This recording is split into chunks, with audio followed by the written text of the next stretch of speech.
Hello mga kabibig, welcome back sa ating bagong YouTube channel. Ito ang pinakamaingay na YouTuber sa balat ng YouTube. Ako si Kabibig, maglebag-lebag na ta. With the evidence na ko po. BBM versus Martin, sasabog na. Martin Romualdez pinatatahimik na muna ni Claire Castro.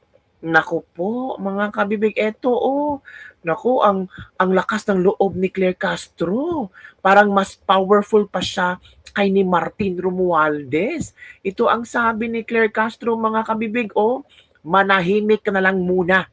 Claire Castro may unsolicited advice kay Romualdez. Nagbigay ng payo si Palace Press Officer Claire Castro kaugnay ng patuloy na pag-iingay ng isyu laban kay dating House Speaker Martin Romualdez, lalo nang matapos ang sunod-sunod tong pahayag sa publiko hinggil sa mga alegasyon ng korupsyon.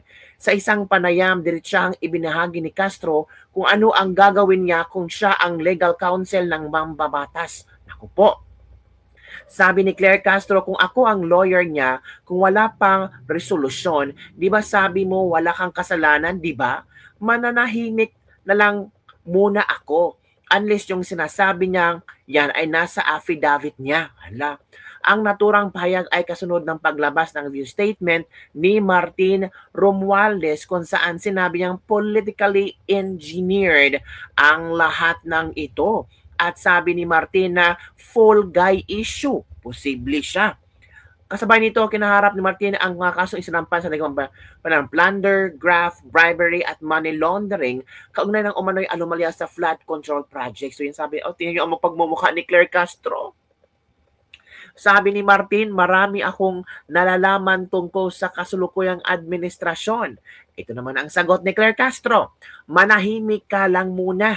Kung ako ang lawyer mo, kung wala pang resolusyon, 'di ba sabi mo wala kang kasalanan, 'di ba?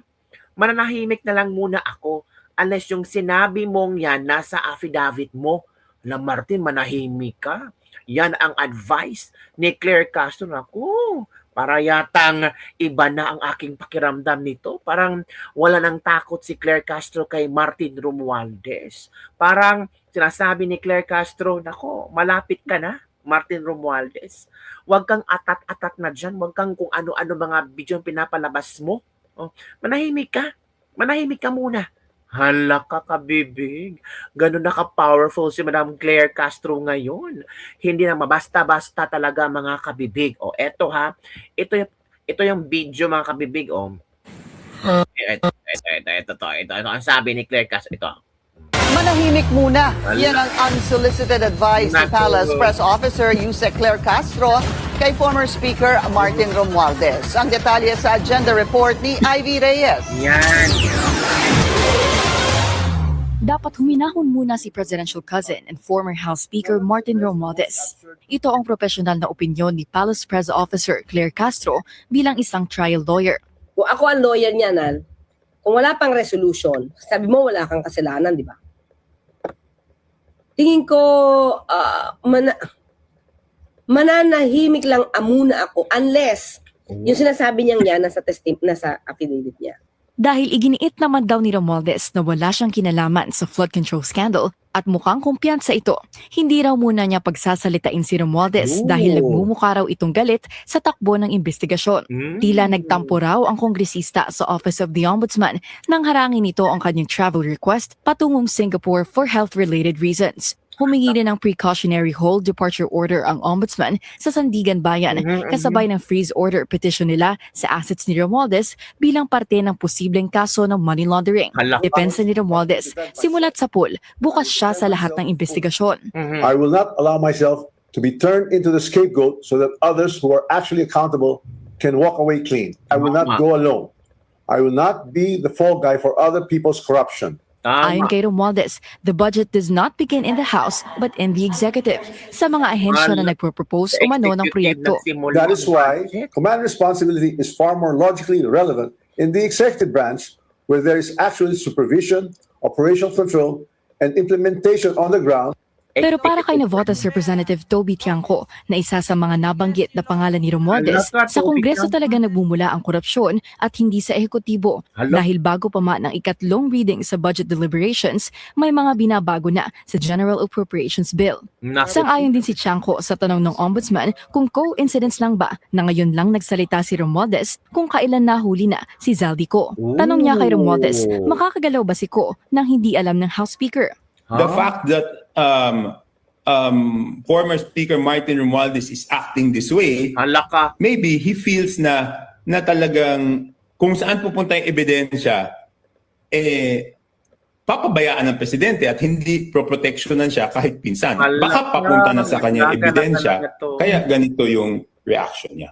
Hiningan din natin ang panig ang kampo ni Senator Cheese Escudero at Zaldico pero wala pa silang pahayag sa ngayon. Hala. Tanong naman ng abogadong si Yuse Castro, kay Romualdez na mismo nang galing na sa tagal niya sa politika, marami siyang nalalaman sa parehong administrasyon ngayon at noon. Sana raw, nagsalita na siya noon pa, Oo. lalo na noong may Tama din si build Claire. program sa ilalim ng dating administrasyon para sa ganon, hindi na raw sana minana ng Marcos Jr. administration ang umano'y korupsyon ng nakaraan. Wow. Para sa agenda, Ivy Reyes, Billionaire News. Wow, iba si Claire Castro para hindi na mamana. Ikaw talaga, Madam Claire, kung ano-ano mga lumalabas sa bibig mo. Pero may punto naman si Madam Claire Castro, no? Sana noon pa lang nagsalita. Nagsalita itong inong si Dodong Martin Romualdez, mga kabibig. Ang tagal-tagal niyang nagsalita. Nung hinarang na siya papuntang Singapore, doon na siya nagsalita. Doon na siya pumalag. Naku, parang seryoso ang talagang labanan to, mga kabibig. Eto naman, ang report ni Attorney Rowena Guanzon kung saan, naku po, ito na, kabibig. Iba sa Attorney Rowena Guanzon. Go, Attorney Rowena Sabi ni Guanzon. Martin, bakit ako ang mastermind? Hindi Wow. hindi naman Congress ang nag-i-implement ng mga flood control projects at substandard projects na yan. Mhm. Executive naman ang gumagawa niyan. Ang sinasabi dito ni Martin na hindi niya diretsang sinasabi ay si BBM Tama. ang mastermind. Pero mga kababayan, huwag nating kalimutan na sa plunder ay mayroong conspiracy, Correct. yung napagkaisahan nila Correct. lahat na gawin ito simula pa sa budget dahil walang flood control na ghost projects at substandard projects kung walang simula Correct. dyan sa budget na simula pa lang habang ginagawa ang budget ay naisip na nila na kikita sila ng kickback. Of At course. halos trilyon-trilyon na flood control projects ang nilagay nila sa budget. At Grabe, sinasabi no? ni Martin Romualdez, hindi daw niya yan alam. Ay ano ng klase ka namang speaker? Kung hindi mo alam yung budget mo, parang nakakapagtaka naman yan masyado. Na hindi mo pala alam. Ang sinasabi mo lang, si Zaldico lang ang may alam niyan at si Cheese Escudero. Kaya dapat wala kang pananagutan. Pero ang conspiracy is the act of one, is the act of all.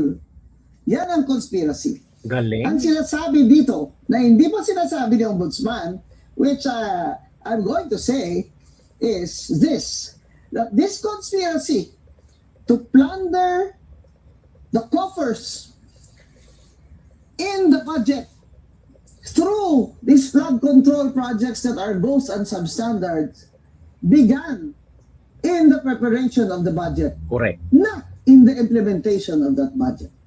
That the plan and design, there was one design that they all agreed on, that they were going to pack that budget in several years with flood control funds because it's very hard to trace flood control funds. Mhm. That's why May punto. ghost projects, ang dami-dami. Meron pang mga projects na napunduhan na sa ganitong taon, pinunduhan uli sa sunod na Grabe. taon. Pero lahat ay multo lang. Ghost lang. At hindi nakita noong nag-inspection na ang Secretary Vince Dizon. Ang sinasabi naman ng iba, Kung si BBM ang mastermind, bakit siya ang nagpa-imbestiga? Ito po ang sagot ko.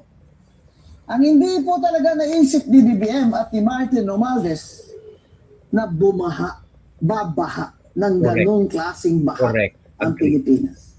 They did not anticipate the hand of God. Correct. That's a result na kalbo-kalbo na ang forest natin. Mm. At ghost ang mga flood control projects ay bumaha ng todo. Hindi lamang sa Metro Manila, kundi sa ibang parte pa sa mga probinsya. Sa Bulacan na lamang ay paulit-ulit na pinunduhan itong flood control projects. Yung ibang mayor na hindi nila alam ang ginagawa ng kanilang congressman ay hindi lamang sila nagulat, napaiyak pa dyan sa Bulacan. Kaya sinasabi ni Martin, hindi siya ang mastermind. Pero conspiracy ito, Martin eh. The act of one is the act of all. Kaya kung sabihin mo, hindi totoo na ikaw ang mastermind, sabihin mo na sa amin na si BBM talaga ang mastermind. Tama mga kabibig. Sabi niya, tama nga. Ito ang sabi, leadership built on corruption may seem powerful, yet truth is a storm that will expose, destroy, and ultimately reveal its evil. Alam kasi ni Sir na medyo takilid ang sitwasyon kaya ikaw ang tumahimik, madam. Smells fishy, walang lihim na di nabubunyag, magtapat na ang may alam. Ito yung ayaw ni Claire, hirap ipagtanggol yung kasabwat mo sa anomalya. Nako, yung dating pinagtatanggol, tinatabla na, hala ka. Aha, para talaga may something kay Auntie Claire. Siya ba ang presidente? Grabe talaga mga taon to. Naglaban-laban na ang magkakampi. Ang magkakampi ay sila-sila na ngayon ang naglalabanan. Panic mode na si Auntie Claire. Bakit takot ka, Auntie Claire? Laglagan time, your neck or my neck. Haha, takot ba si Clara? Ha, kinabahan na ang mga palengkerang abogada. Magkakaalaman na. Naku, subabayan natin itong pelikulang ito. So yun po, kabibig, ang ilang mga komento ng ating mga netizen. Ikaw, kabibig, tama lang ba ang advice ni Claire Castro na manahimik ka muna, Martin? Oo. Kung wala yan sa affidavit mo, wag mong ipagkalat sa social media, wag mong gawing publiko. Ikaw talaga, maghintay ka, Martin, kung ako yung abogado mo, kung ako ang lawyer mo, kung wala pa sa resolusyon. Di ba sabi mo wala kang kasalanan, di ba? Hala, talagang may question, no? Wala kang kasalanan, di ba? So nagdududa si Claire Castro? May pagdududa ba ang pagtatanong ni Claire Castro? Hala ka, mga kapipig. Mananahimik na lang muna ako unless yung sinasabi mong yan nasa affidavit mo. Hala ka. Ganun na kaastig si Madam Claire Castro. Lalaban siya para kay BBM at siya ang maging shield protector ni BBM laban kay Martin Romualdez. So yun po, kabibig, ang ating Libak-Libak for today. Don't forget to like, subscribe, and share this video. BBM versus Martin, sasabog na. Martin Romualdez pinatatahimik ni Claire Castro. Manahimik ka muna, Martin. Manahimik ka muna. Huwag kang atat-atat. Huwag kang magpa-video-video dyan para masiraan talaga ang pangalan ng BBM. Wala ka. Yun na, kabibig. Bye everyone. See you next time.